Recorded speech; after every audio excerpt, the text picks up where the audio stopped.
อ่าตัวพี่น้องเลยอ่ามื้อนี้ก็เปิดภาพป้ายก็อยู่ที่บ้านน้องกระเดยเนาะพ่อแม่พี่น้องเนาะมื้อนี้ก็ถือว่าอากาศก็ค่อนข้างดีแน่พี่น้องเอ้ยมื้อนี้ก็มาต่อนํพี่น้องเนาะว้าโถเบิ่งจากเขื่อนเก่ามาสู่เขื่อนใหม่พี่น้องโป๊ดโตงามแฮงพี่น้องเอ้ยเขื่อนหลังใหม่เพิ่นหน้าบ้านก็สะอาดสะอ้างแต่ว่ามื้อนี้ก็ถือว่าน้องเพิ่นบ่ได้อยู่เฮือนเด้อพ่อแม่พี่น้องเนาะน้องเพิ่นไปเก็บกาแฟเนาะพี่น้องเนาะแล้วก็ทางบ่าวนุ่งแล้วก็มีอีกผู้หนึงน้องเพิ่นบอกเลยว่าผู้ใดอันนั้นก็ยังบ่ทันได้ฮู้เนาะพี่น้องเนาะเดี๋ยวเฮาจะมาแนะนำให้พ่อแม่พี่น้องหรือว่าผู้ใหญ่ใจบุญทุกท่านเพิ่นได้รับชมนะพี่น้องเนาะว่าเพิ่นมาแต่ไสเป็นจะได้เรื่องราวเนาะพี่น้องเนาะโอ้แดดแห้งพี่น้องเอ้ยมื้อนี้เนาะเกินอื่นหมดกราบสบายดีเด้อพ่อแม่พี่น้องบ่ว่าสิอยู่ภายในหรือว่าต่างประเทศก็ยินดีต้อนรับเข้าสู่ช่องเผาโกชนบทสปปลาวพี่น้องเอ้ยเนาะก็หลายมื้อหลายวันพี่น้องเอ้ยที่บ่ได้อัปเดตคลิปหรือว่าบ่ได้ลงคลิปให้ทางพ่อแม่ผู้ใหญ่ใจบุญเพิ่นได้เบิ่งเนาะพี่น้องเนาะมื้อนี้ก็ถือว่าได้มาอันนี้พี่น้องเอ้ยเนาะมาสร้างห้องน้ำน้องกระเดยพี่น้องเนาะแต่ว่าพ่อแม่พี่น้องเพิ่นหรือว่าผู้ใหญ่ใจบุญเพิ่นให้เบาโกไปเก็บกาแฟอีกเก็บกาแฟซอยน้องอภรนี่พี่น้องแต่ว่าน้องเพิ่นไปแต่เช้าเพิ่นได้พี่น้องนะอันนั้นก็บ่ฮู้เนาะว่าไกลเนาะพี่น้องเนาะว่าเพิ่นไปไกลแต่ก็เลยเข้ามาบ้านน้องกระเดยก่อนหรือว่าบ้านน้องอภรนี่แหละอันเดียวกันนั่นแหละพี่น้องเนาะมาสืบต่อมาซอยเฮ็ดห้องน้ำเนาะพี่น้องเนาะแต่ว่าเนาะเพิ่นก็ไปเก็บกาแฟแล้วมื้อนี้พี่น้องเนาะแต่ว่าลูกเคยลูกเคยอาหังเนี่ยบ่ทันได้เห็นพี่น้องเนาะลูกเคยอาหังเฮานี่พี่ป้าดโตพี่น้องมื้อนี้มีบ่าวน้องแล้วก็ผู้หนึงมานำพี่น้องโอ้บัดนี้โอ้สบายดีเด้อสบายดียูทูบเบอร์มือใหม่บ่แม่นบ่ฝากตัวนี่เด้อเราเพิ่งมาเสียดยูทูบเบอร์ไปหน่อยสร้าง2นาทีเนาะโดยสร้างกำลังสร้างช่องแล้วสร้างแล้วสบายดีเด้อบ้านน้องแล้วซื้อยังไงซื้อสายซื้อสายชาแนลสายชาแนลสองสายชาแนลโดยฝากแต่ลงคลิปแล้วยังไม่ได้ลงน้อยแล้วสิลงให้จะน้อยเหรอเป็นน้องเราเป็นหลานน้องสายแท้ๆเลยน่าคือกันบ่คือกันเลยเด็กคือกันเลยได้ป่ะสิสูงกว่าแม่เหรอบอกเขาจะสูงกว่าบ่ได้เจาะสูงกว่าทำกันเบ้ป่ะทำกันเราจะสูงกว่าสูงกว่าเป็นน้องละแล้วแต่ก่อนอยู่ไสแต่ก่อนเพชรเวียกอยู่ไสเฮ็ดเวียกอยู่ไทยอยู่ไทยป่ะหากกลับมาจากไทยกำลังมาจากไทยมาได้ฝากบอกโก้เลยเด้อเด้อพี่น้องเลยสินซ้อนแน่ว่ะเด้อดีมันได้มาใหม่สินซ้อนน้ำกันเลยเฮียนหูไปน้ำกันแหละพี่น้องเลยเนาะเฮียนหูYouTube ไปน้ำกันก็คือเราสิมาฝากเนื้อฝากตัวพี่น้องเลยเนาะเฮ็ด YouTube น้ำกันเฮ็ดซอยบุญน้ำกันก็ดีคือกันได้ซอยเรือสังคมนะพี่น้องเนาะไปน้ำกันนั่นแหละพี่น้องเลย4 คนเนาะเด้อเราไต่เฮานี่4เด้4อีกแล้วบ่นี่มีแต่3คนเนาะ3คนนี่ต่อยประตูน่ะจักโทรมาเลยลูกเคยอาหังจักโทรมาบ่าวตูนแม่นพอให้โทรมาอย่าเล่าให้ไปเบิ่งย่ำกาแฟดิพอตากาแฟอยู่เฮือนตากาแฟอยู่เฮือนเด้อบ้านนี้ฮอดใช้แล้วห้องน้ำฮอดนี่บ่าวโก้ว่าทิศลง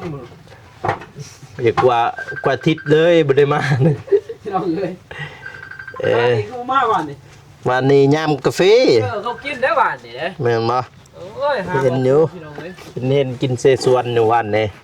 เอิ้นหาอยู่ ว่าสิมาอยู่รถอีห้างก็ติดบ่ได้ซ้ำมันนี่ บ่ อีกอย่างก็ยามกาแฟนะนี่บ่มีไผนี่เห็นบ่ละโทรนำ พอโทรมาแล้ว ไปเบิ่งก็ไปเบิ่งกาแฟเด้พอตากไว้บ่มีไผอยู่เอื้อยก็ขึ้นเมื่อหน้าพุ่น เออ เราก็สิเก็บกาแฟเล่าแล้วเอื้อยก็ได้ นี่ แต่ว่ากาแฟเอื้อยยังบ่ทันแล้วแต่ว่ากาแฟส่วนแม่บ่โกนแล้ว นี่แหละ พี่น้องมาซอยมือหนึงแล้วก็จ้างมือหนึง เอาลูกตัดทิมลูกเอาผ่าพุ่นผ่าตันตัด เดี๋ยว เฮ็ดซอยกันให้พี่น้องเอ้ยบ้านนี้บ่โกสิมาเรื่อยๆเด้อบ้านนี่ มาเรื่อยๆแล้วบัดนี้ บ่ขาดได้บัดนี้ บุขาดได้บัดนี้ บ่กันบ่แล้วเด้เชื่อเด้ บ่แล้วจะได้อ้ายจะได้เอื้อจะเกิดโรคอ้าวไฟอีกสิ เพิ่นเดือนนี้บ่ เดือนนี้แหละเจ้าเฮ็ด3คนมันจะสิได้อยู่บ่ได้อยู่ สิเป็นอยู่บ่ล่ะไผสิเป็น แต่เราอันนั้นสิเป็น น้องจะยันบ่เป็นอยู่แต่เล็กน้อยๆนะไปสิว่ายัน ขอพอจับพอได้เดี๋ยวได้อยู่พอจับพอนั่น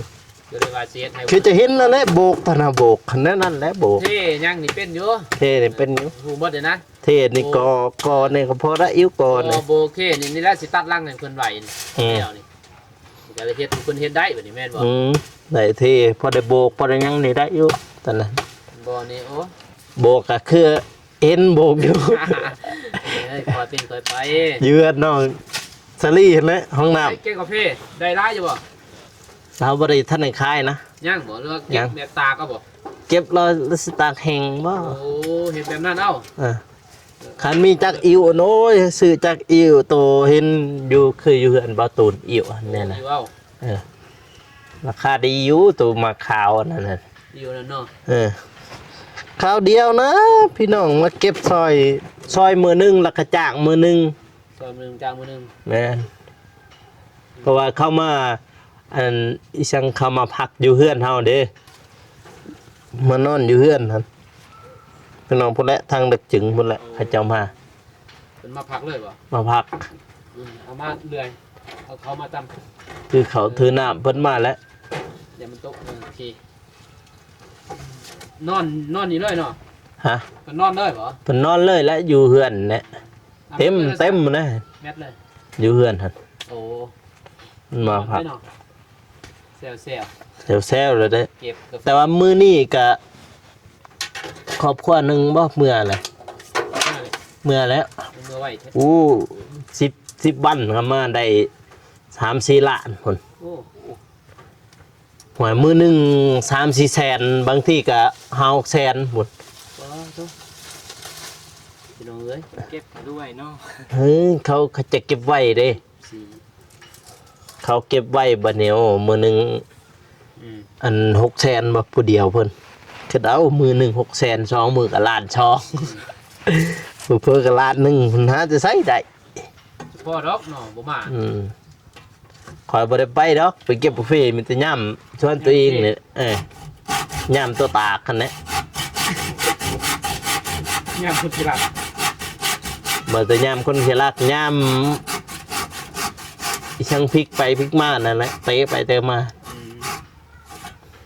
อี เนี่ยบ่ได้เนาะ แต่ว่าทางนี้คือเขาบ่เก็บเนาะก็บ่ทันได้เก็บ เก็บไปได้ไหน ทางหลังนั่นน่ะ จักถ้อยเถื่อเลย แม่นบ่ โอ้ย เห็นอยู่บางนั้นเขาเก็บตอนบ่เตียงละมาตอนขึ้นเฮือนน้องก็เลยนี่ เก็บลายเถื่อเด้บ่าวโก สุกไว้เนาะแต่ว่ากาแฟพี่น้องน้องอภรแต่ว่ามื้อข่อยไปซอยในมื้อเทื่อที่2แล้วพุ่นน่ะเทื่อที่3บ่พุ่นน่ะ เพิ่นบ่ ตัวข่อยไปเก็บซอยเห็นเด้แต่ก็บ่ได้ดกปานใดดอกกาแฟเพิ่นแนวเพิ่นเก็บ 3-4 เทื่อเลยแต่ว่ามื้อนี้นี่เจ้าของเฮือนบ่อยู่เด้อพี่น้องเด้อเจ้าของเฮือนไปเก็บกาแฟ เลยยังจ้างเลย ไปรับจ้างเก็บกาแฟ บ้านนี้เราขับจ้างกันบ้าน บ้านไหนบ่ บ้านนี้ก็เราขับจ้างเด้ เออ โมเมนต์เราบทเสือประหับจ้างวันหนึ่งครับจ้าง พ่อแม่แล้วแน่เนาะไปเนาะ แต่ว่าเขาหนุ่มกับตัวตูนบอกกินเสียสวนเอาขอนเลยใส่ขอนมาให้เพิ่นกินเสียสวนบ้าน อืม ต้นเพิ่นเด้เมื่อย ตั้งแต่ได้เฮือนใหม่นี่เบิ่งในคลิปเก่าคือสิบ่ไปอีหลีเลยในเฮือนล่ะนี่เอาไปมาแค่แน่มาเห็นฮอนนี่มันเบิ่งในคลิปตัวเองค่อยมาย้อนเบิ่งในคลิปตัวเองหั่นนะตอนทางเข้ามาตะกี้หั่นนะตอนก่อทางหั่นเด้ตอนก็ตัดตุกกระเพหั่นเบิ่งเบิดตัวเฮือนเราเฮือนน้อยๆบ่คิดว่าสิได้ปานนี้อะหยัง อยู่รถเด้ พูด เย็นบ่อยู่รถ ลูกเคยหอยดำลูกเคยหั่งเขาบ่ทันมาน่ะฮอดใช้แหละของเพิ่นน่ะเขาว่าสิแวะเพิ่นอยู่เมื่อกี้นี่คิดว่าอยู่นี่ ใหญ่บ่ เออ โอ้ กินนะกระทมดินบ่แม่นบ่ ทุ่มดินท่านนั่นดอก ลูกเคยหั่งเฮานี่ คอยเฮ็ดเป็นไปแล้วคอยเป็นคอยเฮ็ดคอย เออ ทำไปนะ สิได้เมียคักๆบัดนี้เพิ่นว่าอาตูนเพิ่นว่าได้เมียคักๆวันนี้บ่ได้ใช่ ตัว เกี่ยมสร้างเนื้อสร้างตัวแล้วนะหมวกก็บ่มีบัดนี้เอ้า ก้อนละมือได้ โอ้ยแฟนมันแล้วเฮือนพุ่นแหละ ยังห้าเช้า บ่ยแล้วเฮือนพุ่นแหละแล้วเฮือนตอนนั้นพุ่นแหละ ไปหาผู้สาวเนาะ จึงไปหา เอามาฝาก ผู้สาวมันนี่ มีเงินมีซ่านนี่ผู้สาวไปดู ไปอยู่ไปแหย่กันอยู่เฮือนใหม่ มันก็บ่อบอุ่นเลย ไอถูกมีน้องทับได้บ่ อย่างนี้ก็คือทั้งบ่ค่อยนี่ผู้หญิงไปอยู่นำผู้ชาย คือกันแหละเมียใครบ่ ยิงสิอยู่น้ำผู้ชายสิอยู่น้ำพ่อแม่เลยเมียพ่อแม่นั่นน่ะอีดดักมีขนาดดักจึงเนาะดักจึง ถ้านักจึงนี่ตามที่ฮู้มาเนี่ยผู้หญิงนี่ต้องไปอยู่นำผู้ชาย อยู่น้ำผู้ชายนี่ แต่ทางลาวนี่ตาเบิงลูกชายละบ่แม่นอันนั้นบ่ลูกชายละอยู่เฮือนบ่ลูกชายละแม่นบ่ ผู้ชายลาวะ ลูกชายละอยู่เฮือนลูกชายกกชายกลางนี่จึงออกจากพ่อแม่ออกสร้างเนื้อสร้างตัวนั่นแหละ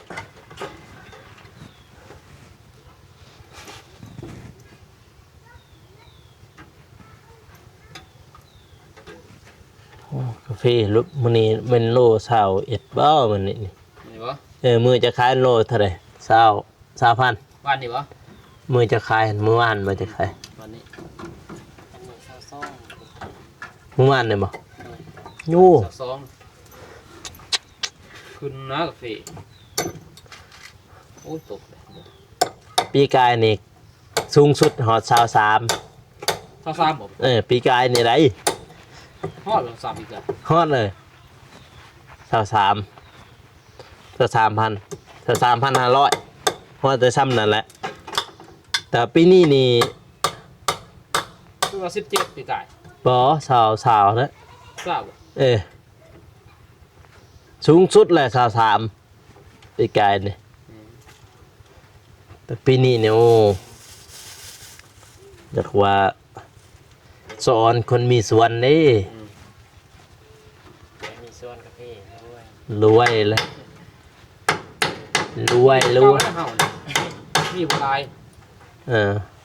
มีในเดียวนี่ คือกันนะบุคคลช่องมือแล้วเขาเก็บ มีผู้ชายก็มีมี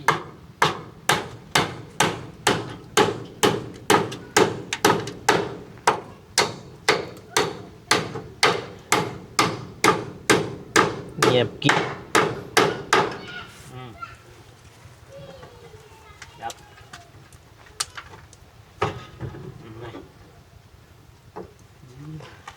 ดดเปียงๆหมวกก็บ่มีมันนี่กุบก็บ่มี แล้วเจ้า เรื่องมันสั่งเนี่ยยับเอาโอเคนะสร้างเฮาในเรื่องนะสร้างเฮานี่ เบิ่งแต่เฮ็ดน้องอันนั้นห้องน้ำน้องสลี สามแดงหน้าดำหมด ไอ้ก้อยดิเฮ็ดสร้างลิงได้แต่ขุด เอามาเนี่ยตะปูทรายลุยพี่น้องเอ้ยลุยเลยแดนคน ถึงฝนแล้วอยู่หันโบกเบิ่งก็โบกหันโอ้ยจะเป็นจังได๋ล่ะโบกเลยนะโบกนี่ตรงๆเลยบ่เคยโบกข่อยแต่ก่อนนี่เคยกอยกกอขึ้น โบกยาก เออ เดี๋ยวแรกบาทขับเบิด มื้อนี้ตีหลังคาก่อนตีหลังคามันก่อนมื้อนี้ ตีข้าวก็แล้วเหมือน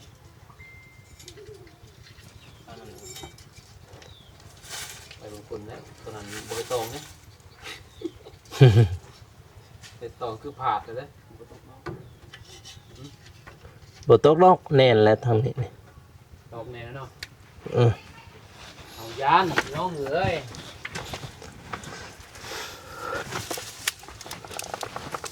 โอ้กาแฟคันนี้สะอ่อนเด้เบาน้องเอ้ยนี่จะหากก1 2 3 4หากกนี่ได้แล้ว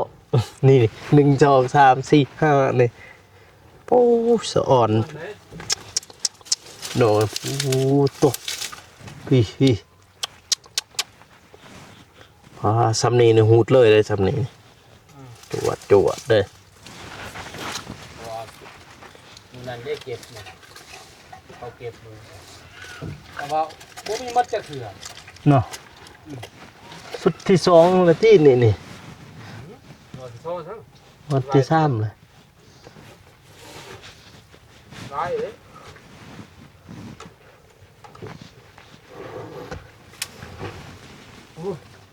หวาดเสียวเลยยากพี่น้องเอ้ยมาลงแม่ดื่มแท้34เนี่ย บ่ต่ำที่ใส่ประตูเปิงเหยียบคันน่ะ 34นะเอาแท้ก็เหนียวแล้วเนาะ โอ้เงินกาแฟข่อยดกสำนีนี่คักอยู่ได้จำนินหวานเจี๊ยบเลยแหละเบิ่งก็จะเก็บปากซองซ้ำกาแฟแห่งหลายแต่ปากซอง ได้ หลายนะทางเสร็จคดภูม่วนน้องหินขาวแห้งคักทางนั้นแห้งหลายครับ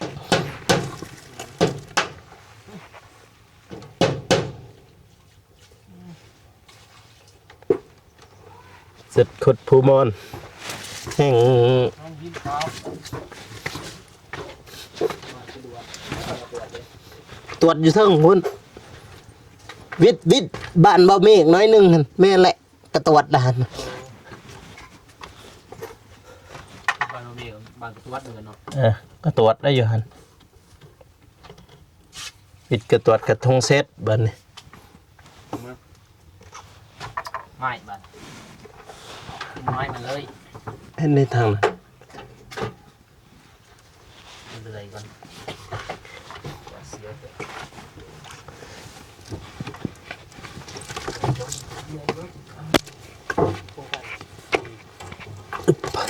มาเลย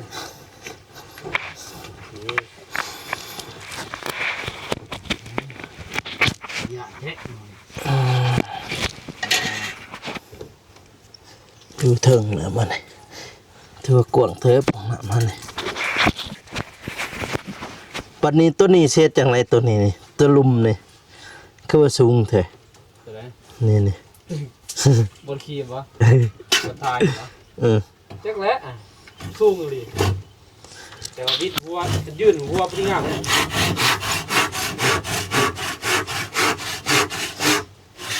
มีแต่ทมบ่ทมก็คือเก่าท พอประตูเฮาอยู่หั่นแหละ โอ้ยเสียดายด้วยมัน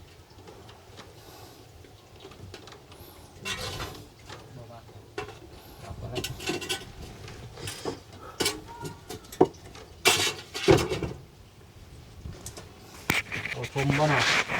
ทมก็คือเก่าแน่ประตูหั่นเด้ ประตูเฮามันขาประตูได้แล้ว เพราะว่าเห็ดซองผักได้แต่ เนาะ เห็ดซองผักเอาตู่ เปิดทางในแต่ว่า เกิดทางในนะแต่เห็ดซองผักเอาเปิดทายนะเห็ดซองผัก ค่า ข้าบ่ซอง ค่าอะไรเว้ยจะเปิดประตูมันก็ค่า ซองผักเนาะข้า ค่าเลย เปิดสักได้สักนึงแล้วเอาผ่าน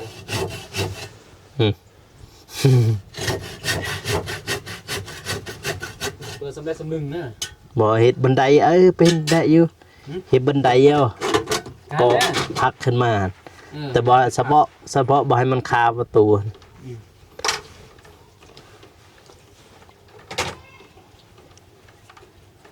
จะอ่อนแท้กาแฟคืนนี้พี่น้องผู้ทุกดกเป็นดกเลยกาแฟบาตูนแล้วน้องเคยเก็บนะแล้วหรือเปล่า แล้ว เอามาโทรศัพท์ คือเห็นเพิ่นอันนั้น เฮ้ยประตูบ่ยังเลย คือเห็นเพิ่นลงเฟซบอกว่าฮับ ครับผมมีไฟเก็บ บ่มีใครไปเก็บของเพิ่นเนาะ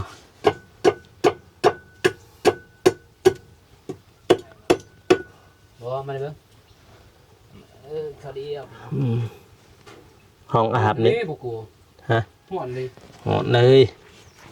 แดกโพด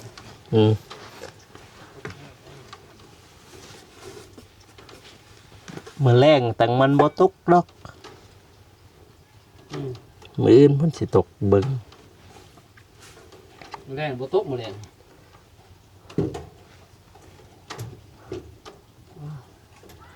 ถืออยู่บ่ถืออยู่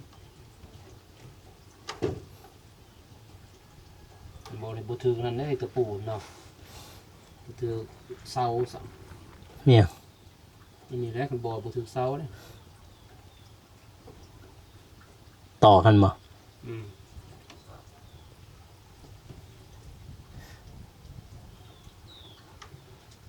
เมื่อยแล้วบ่นี่ บ่ถึกบ่ทางในเห็นได้ ถืออยู่ทางได้เอามาก่อนนั่นเลยตะปู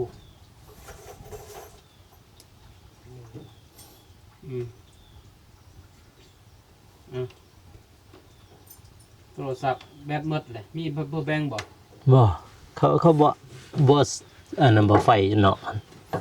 เจ้าเห็นมันบ่มีไพ่บ่ไปเปิดเบิ่งถึง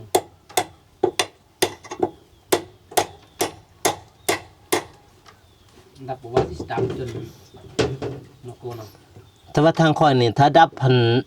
4-5 ชั่วโมงพุ่นได้ทางปากซองถ้าดับ ถ้าได้ดับแล้วดับ 3-4 ชั่วโมงพุ่น ดับบ่ ว้าว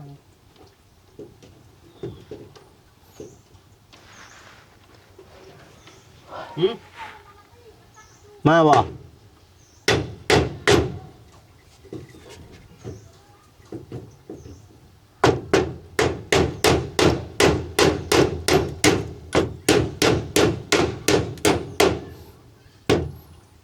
ถือบ่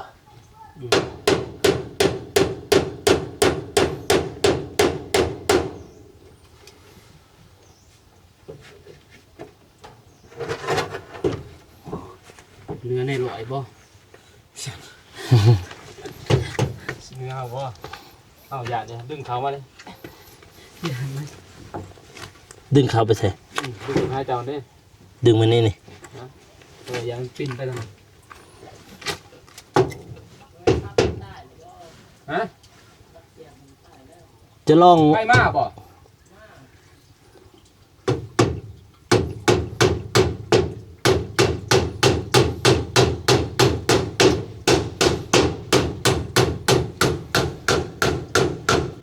เด็ดเด็ดลีเหรอ เรื่องนั้นบ่โกงมันโกงบ่ดูนี่โอเค เราน่าจะได้เห็นตะลุ่มมัน ไป จะเบิ่งมันเบิ่งในมันกงเลย โกงบ่โกงนะโกงลงบ่บ่นี่นั่นซื้ออยู่บ่บ่นี่มัน ไม้นี่จะเบิ่ง โอเอ็นขึ้นเอ็นลงบ่เนี่ยนี่บ่เพียงได้บ่เพียงเลยได้นะโอเคทำมาตะกู มันเพียงเลยเอาเลยตัวนี้ นะไปมาปักบ่ได้สากอยู่เทิงติ สงสัยอยู่สาก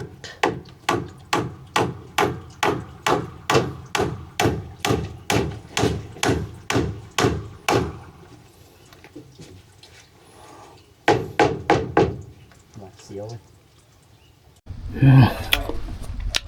เอาเด้อกระทิงนี่เด้อพุ่นละปอง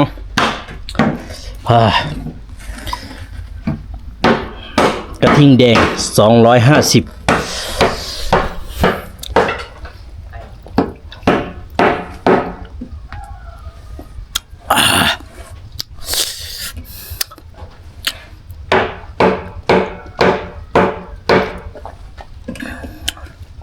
เพิ่มกำลังก่อน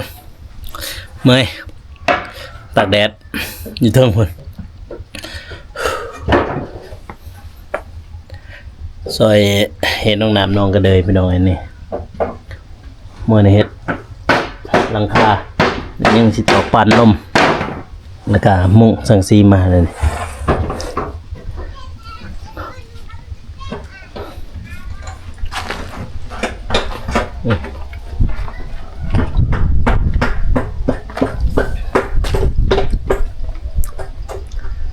มื้อนี้ซ้ำนี้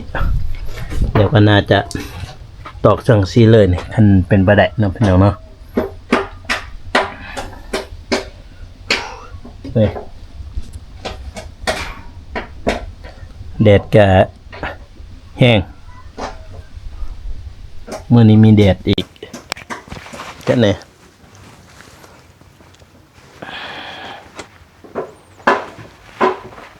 ไปทางห้องน้ำเบื้องนี้ยัง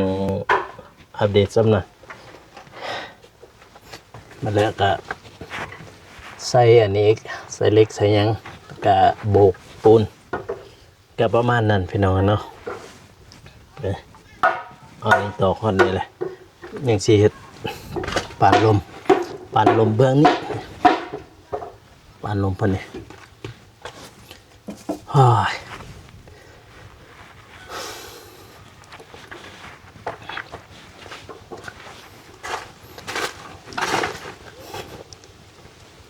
เมื่อยบ่เมื่อยบ่ สู้ เมื่อยก็สู้เสียดปันลมเนี่ย ผมเหนื่อยแล้ว เด้เฮ้ยมันแตกมันตื้อ ไม่ได้เบื่อจ้ะมันถูกจริงไหมนะได้เบื่อจ้ะ โอ้ยปอนนั้นพี่น้องเลยมันนี่ยังหลายขั้นตอนอยู่เด้อพ่อแม่พี่น้องนี่ยังหลายอยู่เพิ่งนี่เป็นห้องอาบเมื่อนั้นเป็นห้องน้ำแต่ว่าห้องน้ำนี่มีหัวสวมแล้วเนาะพี่น้องเนาะประมาณนั้นอันนี้เห็ดทางเบอร์โกเองกับบ่มีหยังมากมายเนาะพี่น้องเนาะมื้อนี้ก็มาอัปเดตห้องน้ำน้องกระเดยพี่น้องอยู่ที่บ้านน้องกระเดยและก็น้องอัมพรพี่น้องเนาะมื้อนี้ก็ขออวยพรให้ผู้ใหญ่ทุกท่านจงมีแต่ความสุขความเจริญเนาะปรารถนาสิ่งใดก็ขอให้ได้สิ่งนั้นให้ได้ดังสมปรารถนานอนหลับก็ได้เงินหมื่นตื่นขึ้นมาให้ได้แก้วมณีโคตรเนาะบัดนี้บาโกก็สิได้จบคลิปเด้อพ่อแม่พี่น้องเนาะก็อย่าลืมฝากกดไลค์กดติดตามเนาะเพื่อเป็นกำลังใจให้เบาโกยคลิปต่อๆไปเนาะพี่น้องเนาะสำหรับคลิปนี้ขอกล่าวคำว่าสบายดีพี่น้องแล้วเจอกัน EP ต่อไปเนาะบ๊ายบาย